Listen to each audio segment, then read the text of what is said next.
Buenas noches a todos. El grupo de nosotros está compuesto por Elmer Forero, Leisy Ramírez, Darío Laguado y quien les habla, Gina Rocha. En el día de hoy les vamos a hablar sobre los orígenes de la ruralidad en Colombia. Para esto vamos a iniciar por la parte de los antecedentes históricos, la cual nos indica que la parte agraria en Colombia y las problemáticas del sector rural actual.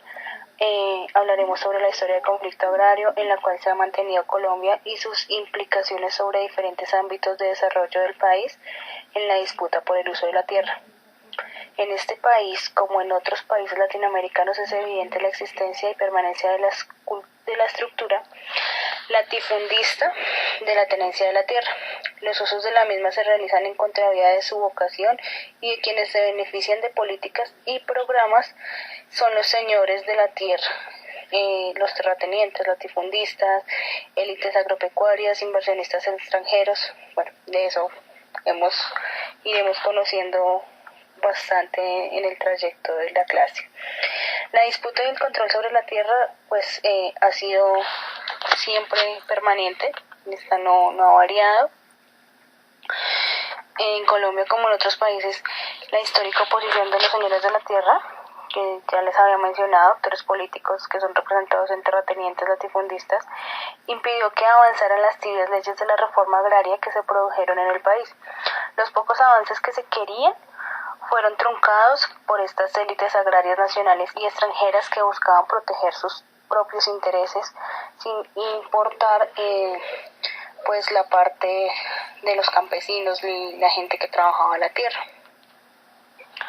En Colombia, campesinos, aparceros, indígenas, trabajadores, agrícolas, negros, tienen una larga y dura historia contenida y confrontación con terratenientes y empresarios agrícolas en las empresas transnacionales. La realidad es que en el campo colombiano, escenario de conflicto armado, ha sufrido importantes transformaciones en los últimos años. Hay una tendencia regresiva de los cultivos transitorios, mientras que el ciclo largo evidencia un fortalecimiento. Esta tendencia ha estado asociada a conflictos en torno a la tierra, al desplazamiento, a precarias relaciones laborales y a los subsidios o apoyos estatales.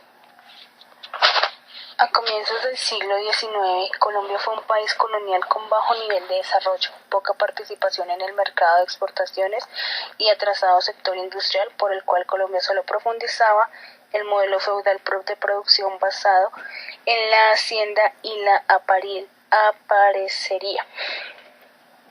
Entrando al siglo XX, Colombia todavía continuaba el tipo de país que quería la guerra de los 1000 días, profundizando su movimiento.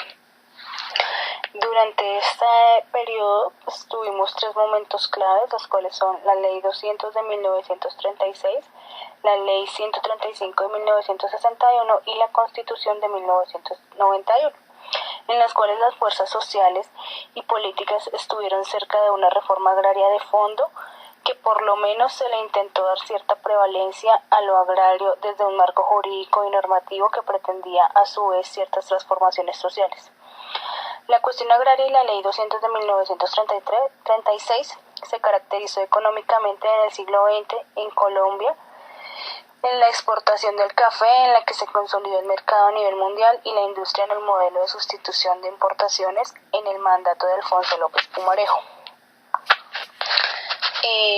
La cuestión agraria y el gobierno y la Ley 135 de 1961 durante el gobierno de Lleras Camargo, primer presidente del Frente Nacional generado para dar soluciones a los problemas del campo colombiano, en el que se creó el Instituto Colombiano de la Reforma Agraria, INCORA, en el que tenía como objetivo aumentar la productividad agrícola a través de mecanismos varios que permitieran aumentar incentivos al uso efectivo de la tierra. En la parte, ya cuando fue creada la Constitución de 1991, en la que el cambio constitucional hizo que el Estado colombiano protegiera los derechos de índole económico y social, con lo cual cambian la reforma agraria en la continuidad de la modernización y capitalismo de tipo industrial enfocada en el mercado. Por otro lado, devolviéndonos un poco más hacia la parte de la colonización, encontramos que mediante las capitulaciones y repartimientos de tierras durante la colonia, España despojó de sus riquezas a las civilizaciones precolombinas. Las capitulaciones daban al conquistador una especie de dominio eminente que se particularizó y concretó con la encomienda. La implantación de una aristocracia de terratenientes da origen al latifundio y el acaparamiento de tierras junto con la explotación de la mano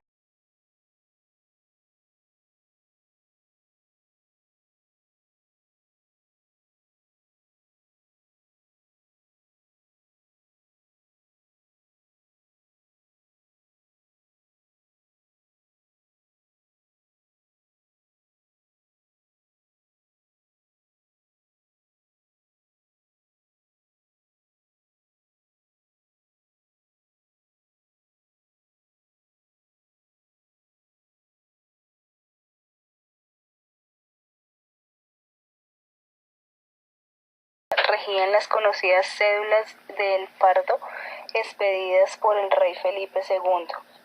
El Código de Indias y recopilación de las leyes de los reinos de Indias de 1680 a 1754 contemplaba, entre otras, el sistema lamita, fuera minera o agrícola.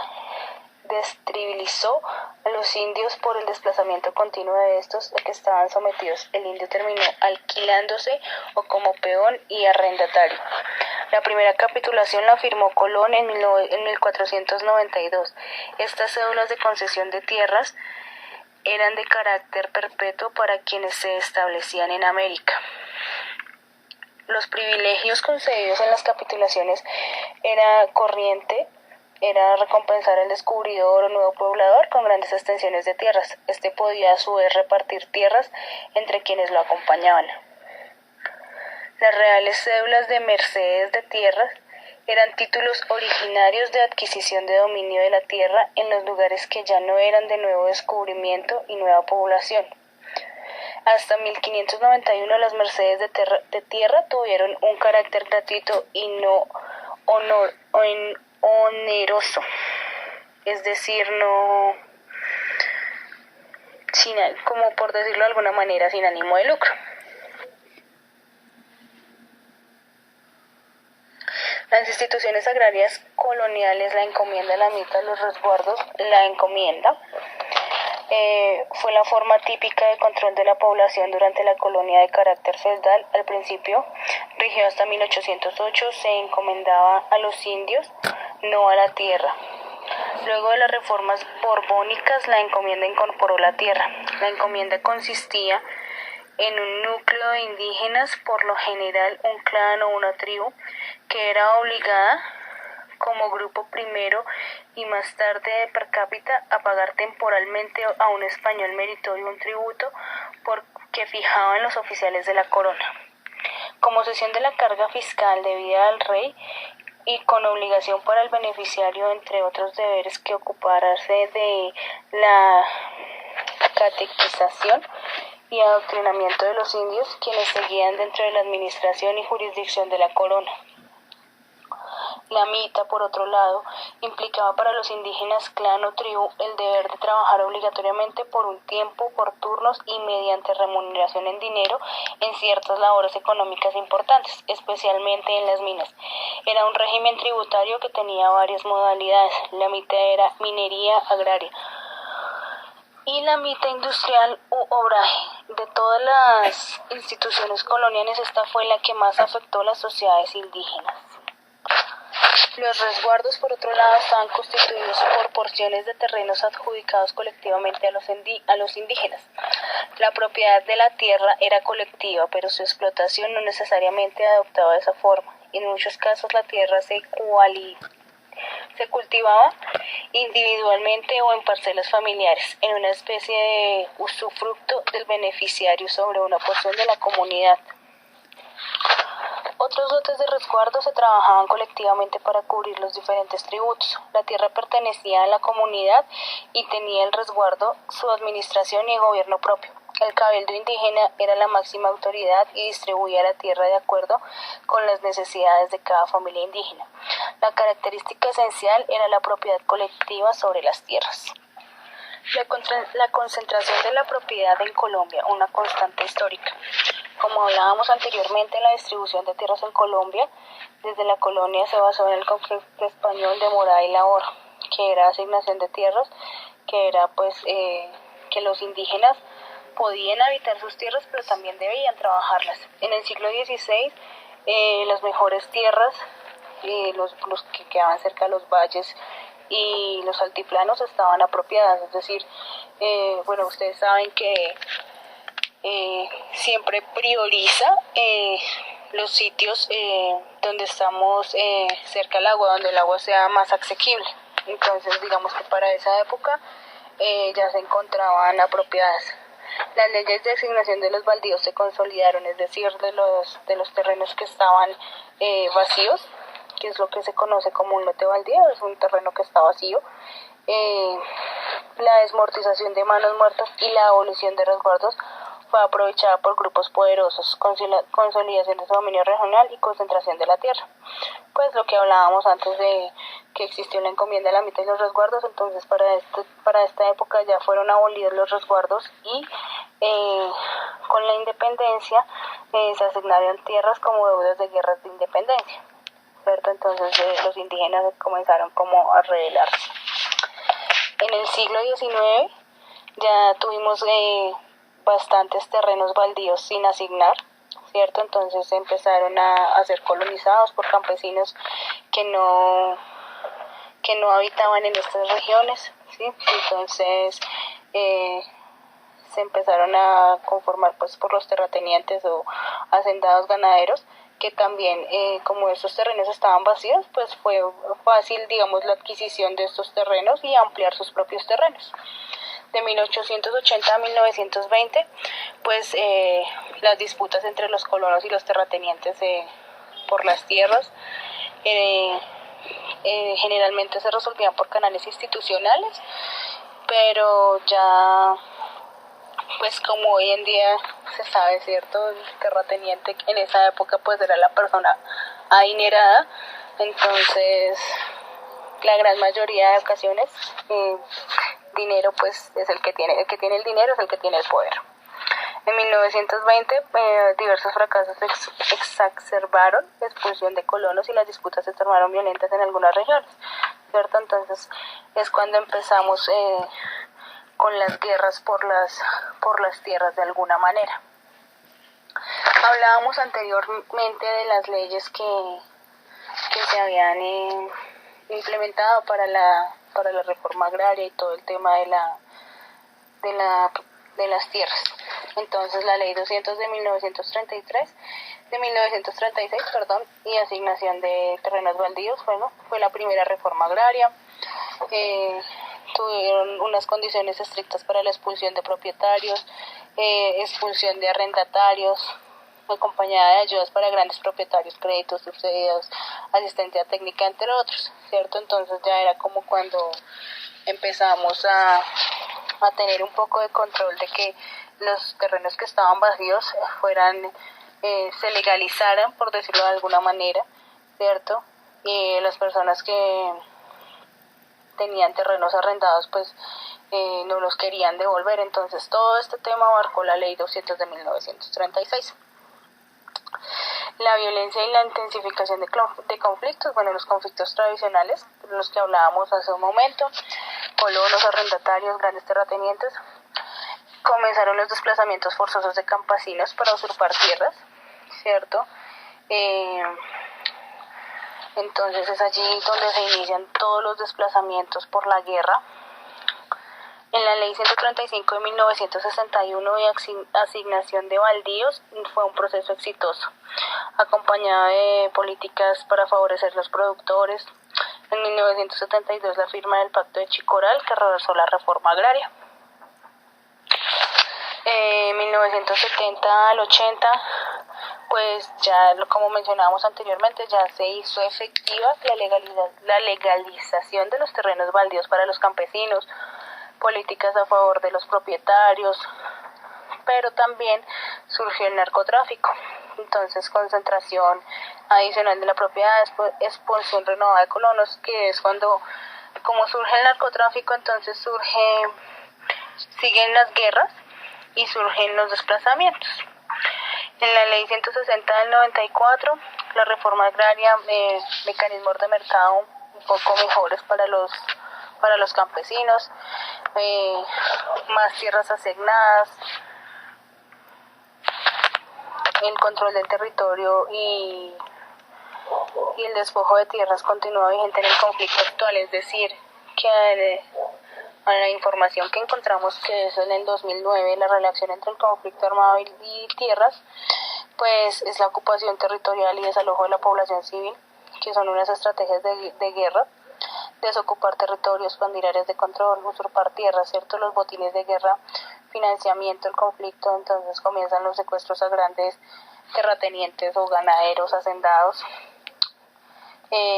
ocupar los territorios con recursos naturales valiosos, los que les comentaba, bueno, donde tuviéramos acceso al agua y también donde sus tierras fueran fértiles y pudieran aplicar la parte de los cultivos ilícitos, pues ya que en la guerra y la parte cuando incursiona la guerrilla y los paramilitares, bueno, esta es una entrada de financiamiento para ellos, los cultivos ilícitos. Entonces ya empezamos con la compra de propiedades de los narcotraficantes para los lavados de activos, como una evidencia estadística de conflicto y tenencia de tierras, el desplazamiento y el ataque de los grupos armados son más frecuentes en municipios con alta informalidad de la propiedad de la tierra, es decir, donde los campesinos como tal no tienen sus títulos, no tienen escrituras, no tienen nada legalizado, sino que pues toda su vida nacieron, crecieron allí y pues es de ellos por temas de tenencia y de pertenencia, pero no hay ningún documento que lo certifique como tal. Los grupos armados atacan con más frecuencia a ese tipo de personas, ¿verdad? Porque de una u otra forma no tienen cómo reclamar, como no hay documentos legales que certifiquen que esa tierra es de ellos, pues no tienen cómo reclamarles. Entonces son más personas desplazadas y con mucha más frecuencia. Aquí presentamos un cuadro donde se presenta como la tenencia de tierras y la población desplazada, ¿cierto? Hasta la fecha del 2008. Es una fuente de libro de Ibáñez y Moya. Entonces, bueno, los hogares con tenencia de tierras pues es el 55% por hogar. Tamaño promedio del predio de 13.3 hectáreas, ¿verdad? Bastante grande. Valor promedio de venta del predio 8.6 millones. Hectáreas por debajo propiedad legal, o sea, la parte de título legal 31.3%. Promedio de hectáreas perdidas 4.0, es bastante. Valor de las hectáreas perdidas 2.1 millones. Porcentaje de hectáreas que se pueden recuperar en retorno ahora con toda la parte de la devolución de tierras, estamos en un 25.8%.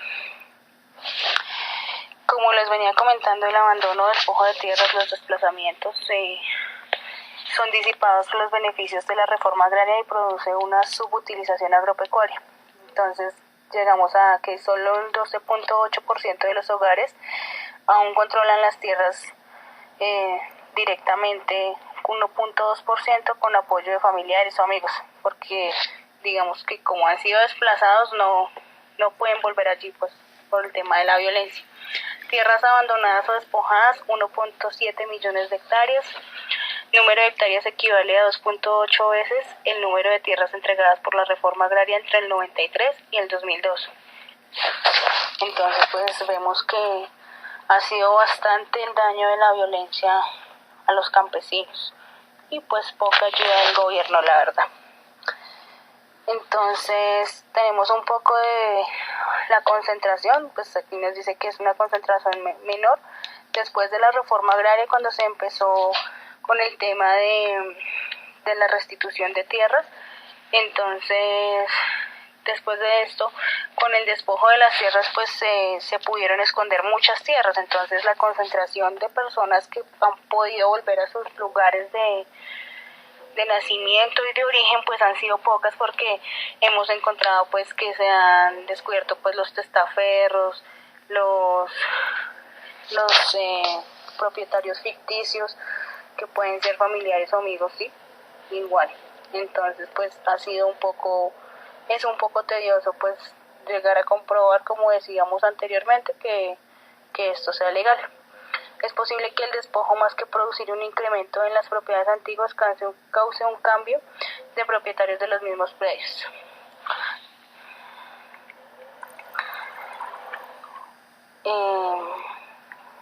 Bueno, el efecto sobre el Producto Interno Agrícola: el valor presente neto del lucro cesante por hogar desplazado equivale a 34.1 millones.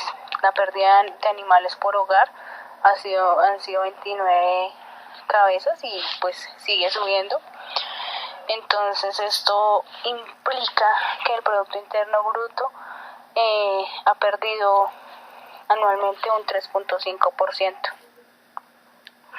¿Qué más ha causado el tema de la violencia del desplazamiento? Entonces tenemos la distorsión de incentivos en regiones concentradas, o sea, en regiones de poca accesibilidad.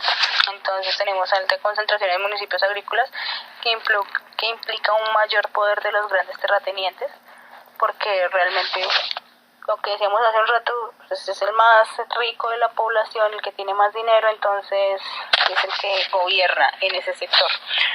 Entonces estos terratenientes presionan para la desviación de los recursos públicos, que pueden beneficiar a toda la población, para beneficiarse solamente de ellos. Entonces,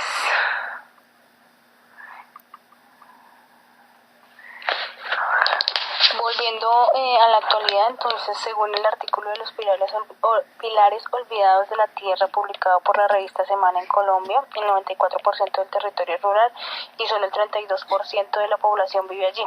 Este porcentaje, que solo habita el sector rural, desafortunadamente cuenta con múltiples conflictos relacionados con el uso y la tenencia de la tierra y una deuda social enorme.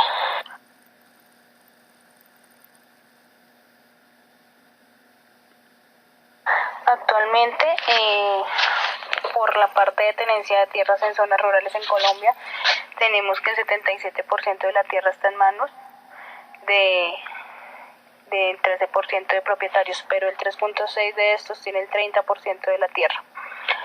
El 18% de los propietarios de la tierra no tiene formalizados sus títulos, lo que hablábamos hace un momento, que esto no es de ahorita, esto viene desde años atrás, siglos. La informalidad de los pequeños productores: los últimos 50 años se han titulado 23 millones de hectáreas, que es el 92% de ellos baldíos o títulos colectivos. Por la reforma agraria apenas se han titulado el 5.6%. A pesar de la falta de acceso a la tierra, el 70% de los alimentos que se producen en el país vienen de pequeños campesinos.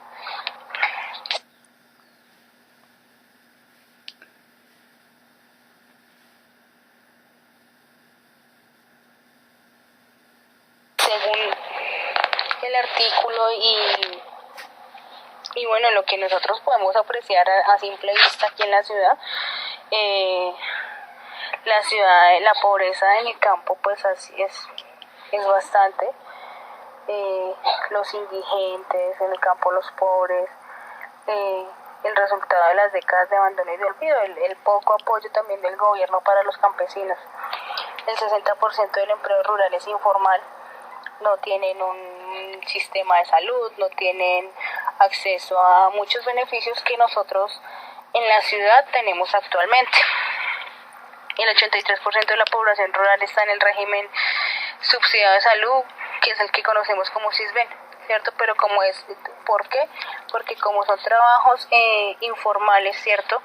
No pueden pagar una EPS o digamos un servicio de salud mucho mejor.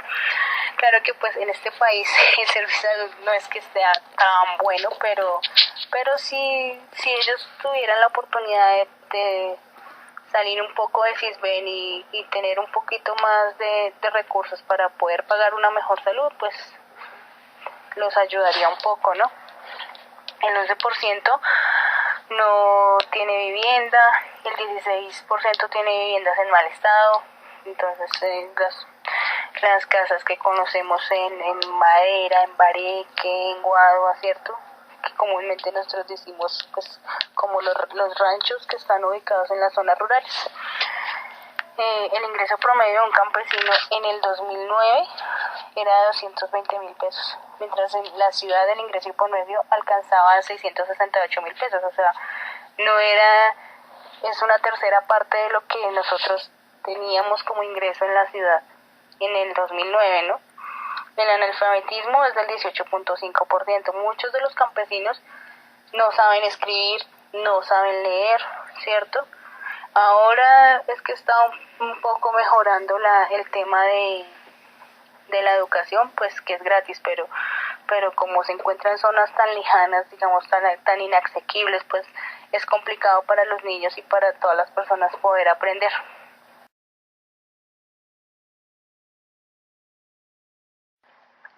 Y el agua potable, que es un recurso, pues es algo necesario para subsistir. Bueno, el 60% no tiene agua potable. Entonces, bueno, con esto finalizamos nuestra exposición. Gracias por su atención.